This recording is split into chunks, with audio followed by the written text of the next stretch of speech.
Doctor Vishnuvardhan ಅವರ ಕೊನೆಯ ದಿನದಲ್ಲಿ ಒಬ್ಬ ಹುಡುಗನಿಂದ ಅವರು ಸಂಗೀತವನ್ನು ಕಲಿತಾ ಇದ್ರಂತೆ ಅಂತ ನೀವೆಲ್ಲ ಕೇಳಿದ್ದೀರಿ. ನಿಮ್ಮಲ್ಲಿ ಏನು ಪ್ರತಿಭೆ ಇದೆ ಅಂತ ಕೇಳಿದವಾಗ ನಾನು ಹಾಡ್ತೀನಿ ಅಂತ ಹೇಳಿದೆ. ಅವರು ಹೌದಾ ಹಾಡ್ತೀರಾ, ಹಾಡಿ ಅಂತ ಹೇಳಿದ್ರು. ಹಾಡ್ತಾ ಹಾಡ್ತಾ ಅವರಿಗೆ ತುಂಬ ಇಷ್ಟ ಆಯಿತು. ಸರಿ ಆಯಿತು, ನೀವು ಒಮ್ಮೆ ನಮ್ಮ ಮನೆಗೆ ಬನ್ನಿ ಅಂತ ಹೇಳಿದ್ರು. ಅಲ್ಲಿ ಹೋಗಿ ನೋಡ್ತೀನಿ, ಪವಿತ್ರ ಲೋಕೇಶ್ ಇದ್ದರು. ನನಗೆ ಆಶ್ಚರ್ಯ, ಗುರುಗಳಾಗಿ ಸಿಕ್ಕಿದವಾಗ ಅವ್ರು ಹೇಳೋರು, ನನಗೆ ಅವರು ಯಾವಾಗಲೂ ನನ್ನ ಕರೆಯೋದೇನು ಅಂದರೆ ಹೆಗ್ಗೋಡು ಹೆಗ್ಗೋಡು ಅಂತ ಕರೀತಾ ಇದ್ರು ನನಗೆ. ನೀವೆಲ್ಲ ಇವತ್ತು ಕರ್ನಾಟಕದಲ್ಲಿ ಮನೆ ಮಾತಾಗಿರುವಂತಹ ಒಂದು ಧ್ವನಿ ಅದು.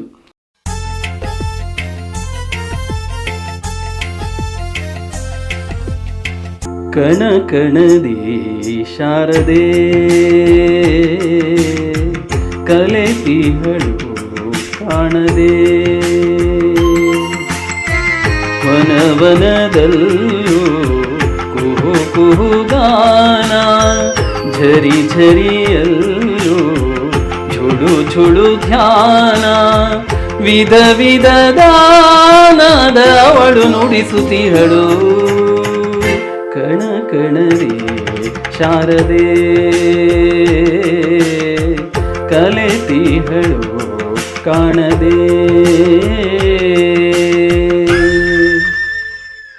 ಕನ್ನಡ ಮಾಣಿಕ್ಯದ ಎಲ್ಲ ವೀಕ್ಷಕರಿಗೆ ನಾನು ಅನನ್ಯ ಭಾರ್ಗವ ಮಾಡುವ ಅನಂತ ನಮಸ್ಕಾರಗಳು. ಸ್ನೇಹಿತರೆ, ನಿಮಗೆಲ್ಲ ಕುತೂಹಲ ಇರುತ್ತೆ, ಡಾಕ್ಟರ್ ವಿಷ್ಣುವರ್ಧನ್ ಅವರ ಕೊನೆಯ ದಿನದಲ್ಲಿ ಒಬ್ಬ ಹುಡುಗನಿಂದ ಅವರು ಸಂಗೀತವನ್ನು ಕಲಿತಾ ಇದ್ರಂತೆ ಅಂತ ನೀವೆಲ್ಲ ಕೇಳಿದ್ದೀರಿ. ಬಹುಶಃ ಆ ದಿನಗಳಲ್ಲಿ ನನಗೆ ಅವರ ಒಂದು ಕೊನೆಯ ದಿನಗಳಲ್ಲಿ ಅವರ ಜೊತೆ ಒಡನಾಡುವಂತಹ ಒಂದು ಸೌಭಾಗ್ಯ ನನಗೆ ಸಿಕ್ಕಿತ್ತು. ಅದು ನನ್ನ ಯಾವುದೋ ಜನ್ಮದ ಒಂದು ಪುಣ್ಯದ ಫಲ ಅಂತ ಅಂದುಕೊಳ್ತೇನೆ. ನನ್ನ ಊರು ಮೂಲತಃ ನಾನು ಶಿವಮೊಗ್ಗ ಜಿಲ್ಲೆಯ ಸಾಗರ ತಾಲೂಕಿನ ಬೇದೂರು ಎನ್ನುವಂಥ ಒಂದು ಪುಟ್ಟ ಹಳ್ಳಿಯಲ್ಲಿ ಸುಬ್ರಾಯ್ ಭಟ್ ಮತ್ತು ಗೌರಮ್ಮ ದಂಪತಿಗಳ ಪುತ್ರನಾಗಿ ಜನಿಸ್ತೇನೆ. ನನಗೆ ಬಾಲ್ಯದಿಂದಲೂ ಸಂಗೀತದ ಮೇಲೆ ಅಪಾರವಾದಂಥ ಆಸಕ್ತಿ. ನಾನು ಓದಿದ್ದು ಬೆಳೆದಿದ್ದು ಎಲ್ಲ ನಮ್ಮ ತಾತನ ಮನೆ ಸಿದ್ದಾಪುರದ ಹತ್ರ ಕ್ಯಾದಗಿ ಎನ್ನುವಂಥ ಒಂದು ಹಳ್ಳಿ. ಅಲ್ಲಿ ನಾನು ಓದಬೇಕಿದ್ದರೆ ನನ್ನ ಪ್ರಾಥಮಿಕ ಶಾಲೆಯ ಒಂದು ಅಧ್ಯಯನ ಅಲ್ಲಿ ನಡೀತು.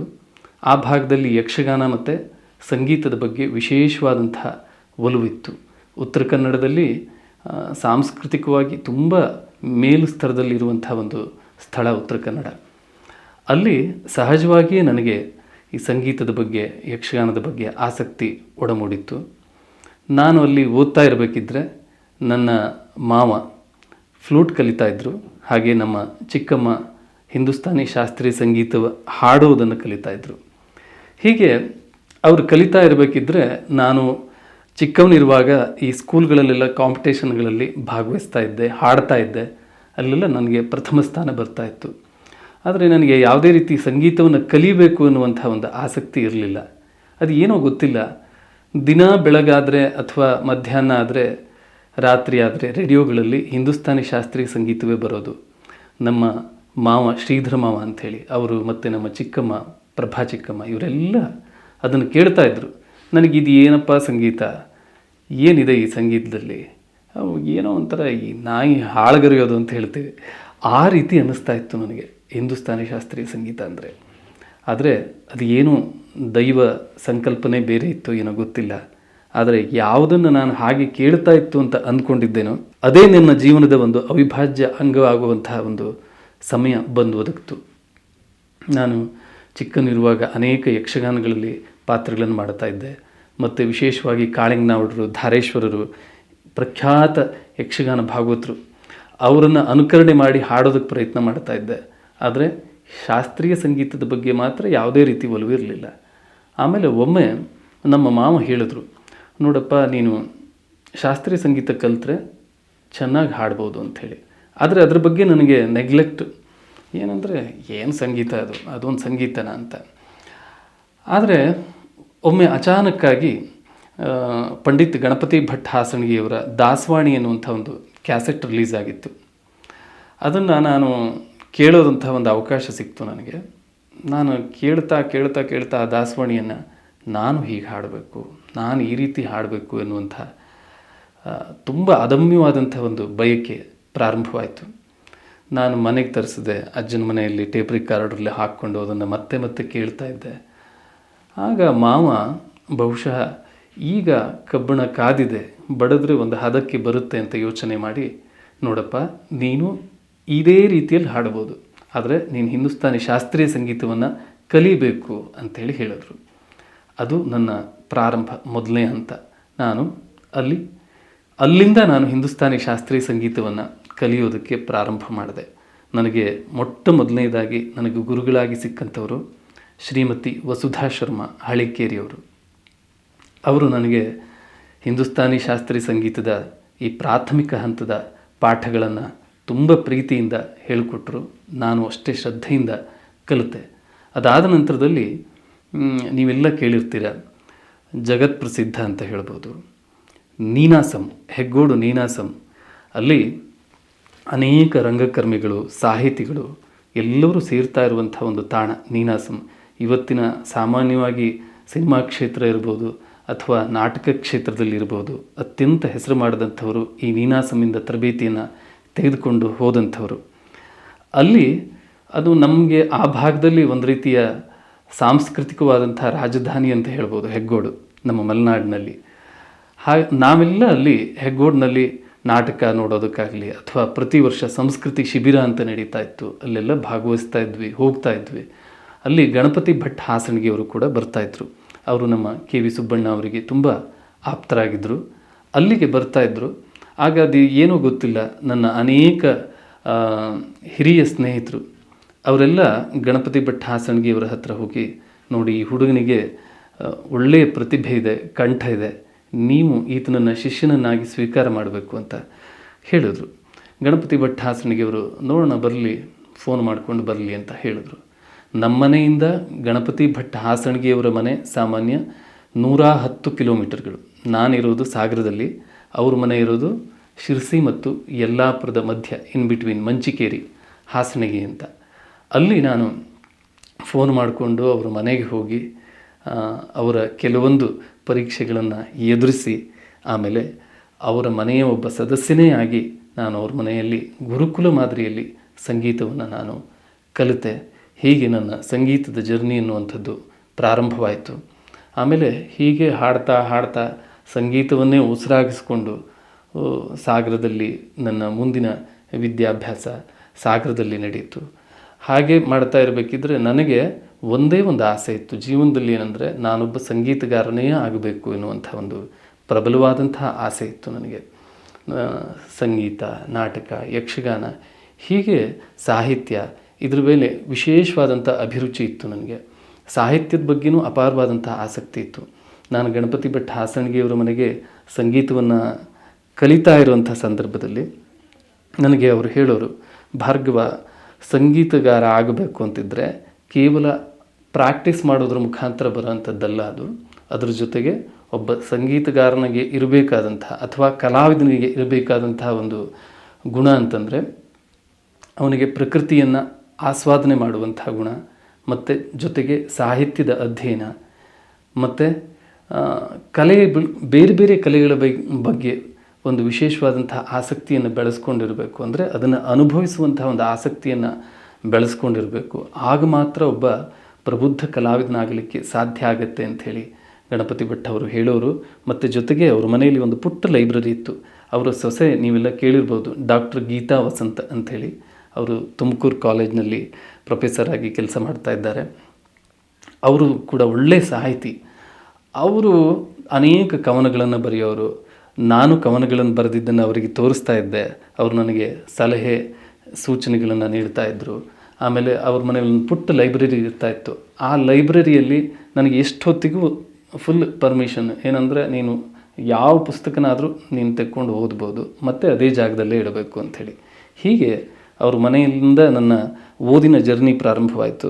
ಹೀಗೆ ನಾನು ಓದ್ತಾ ಕನ್ನಡದ ಅನೇಕ ಖ್ಯಾತ ಲೇಖಕರ ಒಂದು ಕಾದಂಬರಿಗಳಿರ್ಬೋದು, ತರಾಸು ಅವರು ಇರ್ಬೋದು, ಅನಕ್ರ ಇರ್ಬೋದು, ಅಥವಾ ಕುವೆಂಪು ಅವರು ಇರ್ಬೋದು, ಅನಂತಮೂರ್ತಿಯವರು, ಎಸ್.ಎಲ್. ಭೈರಪ್ಪನವರು, ಹೀಗೆ ಕನ್ನಡದ ಮೇರು ಒಂದು ಕವಿಗಳ, ಸಾಹಿತಿಗಳ ಪುಸ್ತಕಗಳನ್ನು ಓದುವಂಥ ಅವಕಾಶ ನನಗೆ ಸಿಕ್ತು.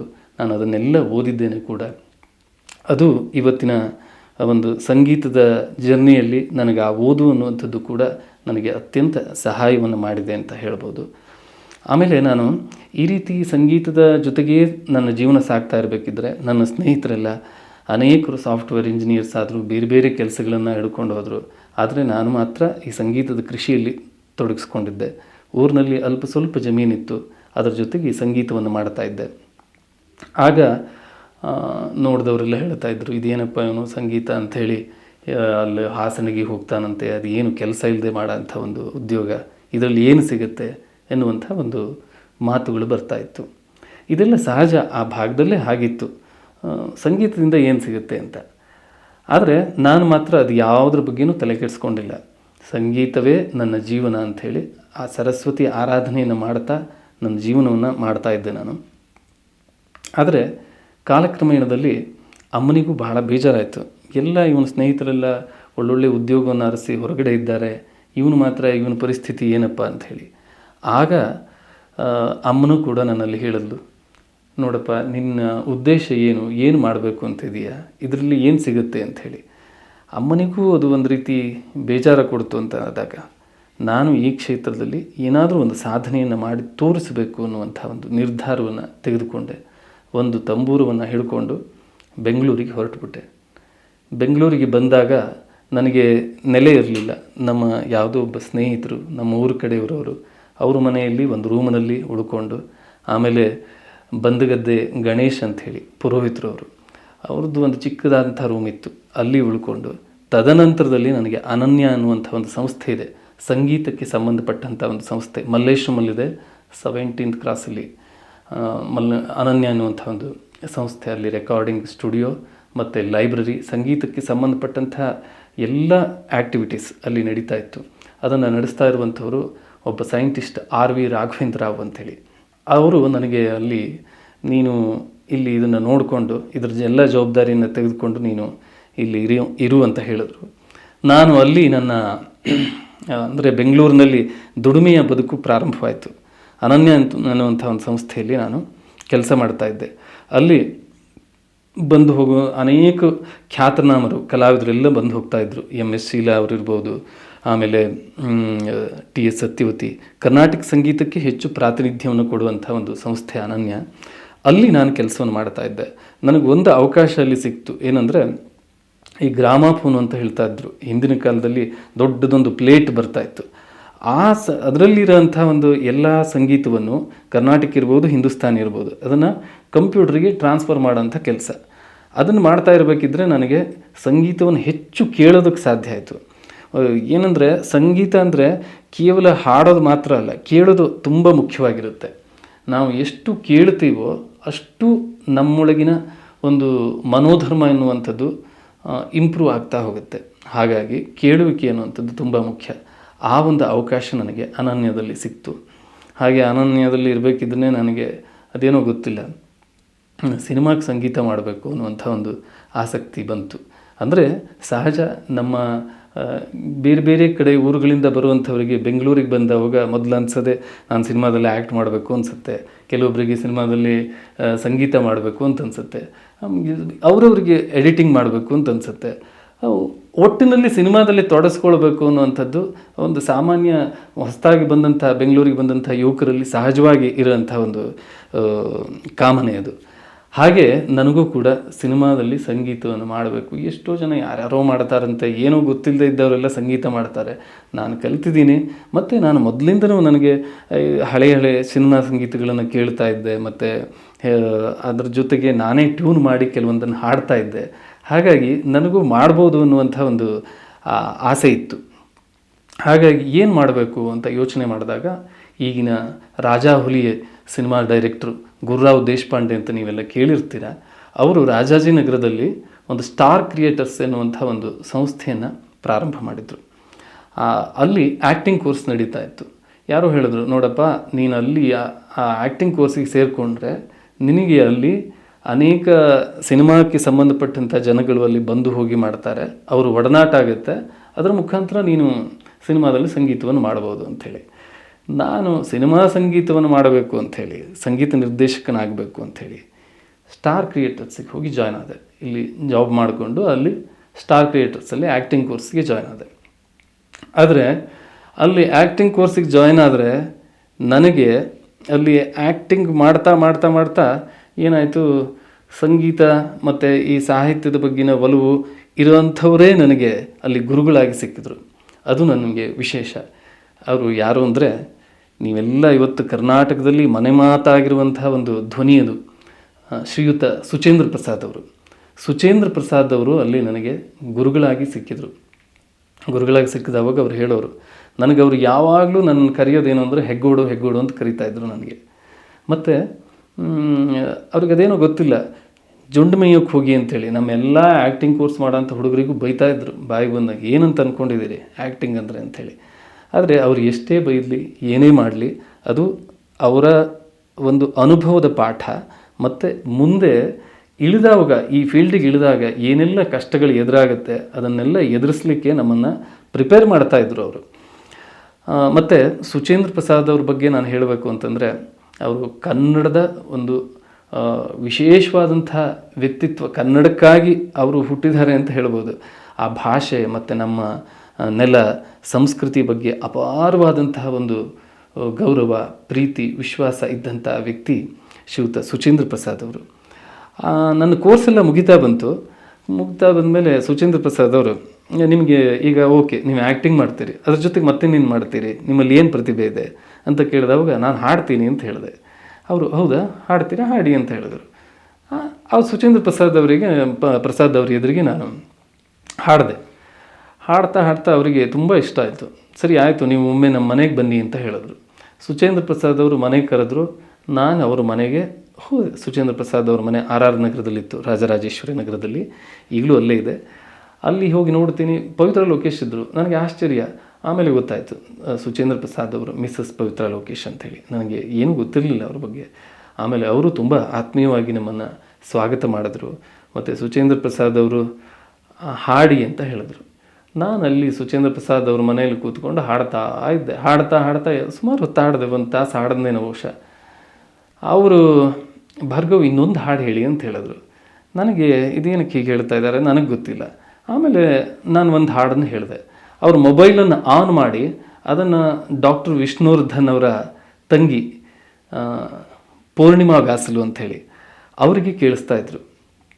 ಅವರು ಅದನ್ನು ಕೇಳಿ ತುಂಬ ಖುಷಿಯಾಯಿತು. ಪೂರ್ಣಿಮಾ ವ್ಯಾಸಲು ಅವರಿಗೆ, ನನಗೆ ಗುರುಗಳು ಬೇಕು ಅಂತ ಹೇಳಿದ್ದೆ ಸಂಗೀತ ಕಲಿಯೋದಕ್ಕೆ, ಕಳಿಸ್ಕೊಡ್ತೀರಾ ಅಂತ ಕೇಳಿದ್ರು. ಸುಚೇಂದ್ರ ಪ್ರಸಾದ್ ಅವರು, ಮತ್ತು ಅದಕ್ಕೇ ಇವ್ರನ್ನ ಕರೆಸಿದ್ದು, ನೀವು ಕಲಿಬೇಕು ಅಂತ ಹೇಳಿದ್ರಲ್ಲ, ಇವ್ರನ್ನ ಕಳಿಸ್ಕೊಡ್ತೀನಿ ಕಲ್ತ್ಕೊಳ್ಳಿ ಅಂತ ಹೇಳಿದ್ರು. ಹೀಗೆ ಸುಚೇಂದ್ರ ಪ್ರಸಾದ್ ಅವರು ನನ್ನ ಜೀವನದಲ್ಲಿ ಒಂದು ಮಹತ್ತರ ಪಾತ್ರವನ್ನು ವಹಿಸಿದಂತಹ ವ್ಯಕ್ತಿ.